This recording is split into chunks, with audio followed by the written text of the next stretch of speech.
Please begin. When my friends talk about their family problems, sometimes they are harsh. They say, "My dad's a pain. He never lets me do anything until I finish my homework."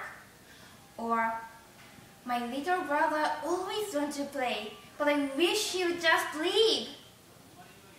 Sometimes I feel that way too. When I do, I learned to use my third eye. I feel that our third eye is our ability to understand one's true intentions.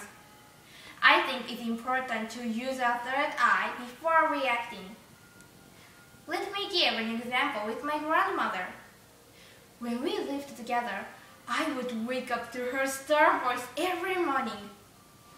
"You are going to be late for school. Get up and get dressed." She didn't stop there. She scolded me when I didn't put my shoes away properly, when I didn't fold my clothes, or when I didn't clean up after myself. The second I neglected something, she started nagging again. I would do everything as properly as possible to avoid having any words with her. She was so scary. When we didn't live together anymore, I felt relieved. I didn't have to look over my shoulder every time I did something. But even without my grandmother around, I found myself cleaning and putting things away like before. I could have been messy and gotten away with it, but it felt strange not to clean up after myself. Now I was nagging myself to do things properly. I never thought I would be thanking my grandmother for nagging me so much. Now, let's talk about my mother. My parents divorced when I was 3 years old, and my mother and I moved to my grandparents' house. My grandparents spent much more time with me than my mother did. My mother would come home from work late, eat dinner, and go straight to bed. On her only day off, she would sleep most of the day. I wanted to play with her, but my grandmother would say, "Let her rest. She's had a long day."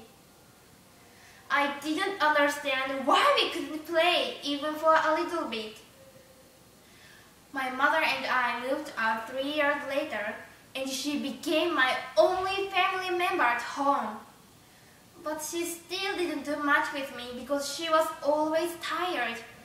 I would tell my mother about my friends and school life, but she didn't respond much after listening. She didn't pay much attention to me, so I spent a lot of time at home alone. I would sometimes cry because I was so lonely. A lot changed when my mother had an important talk with me. She loved her job, but she told me, "I want to look for another job with less hours. I don't want you to be at home alone so much." I said, "Mom, don't worry about me. I'll be fine."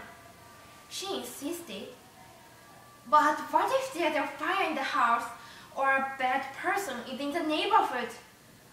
I worry about you so much." I was overcome with emotion after hearing her say this. She really did care about me.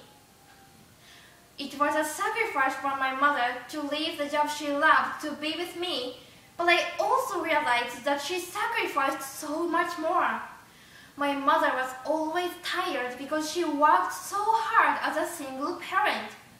She couldn't spend much time with me, but she always gave me everything I needed. Now I understand and appreciate the sacrifices she made. My message to you is, please be patient with your family. The surface can be misleading.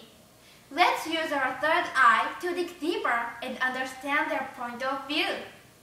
They may do things because they care for us and love us. Let's be open-minded and try to understand them. Our family is our strongest bond, so let's protect the important bond. Please don't turn a blind eye.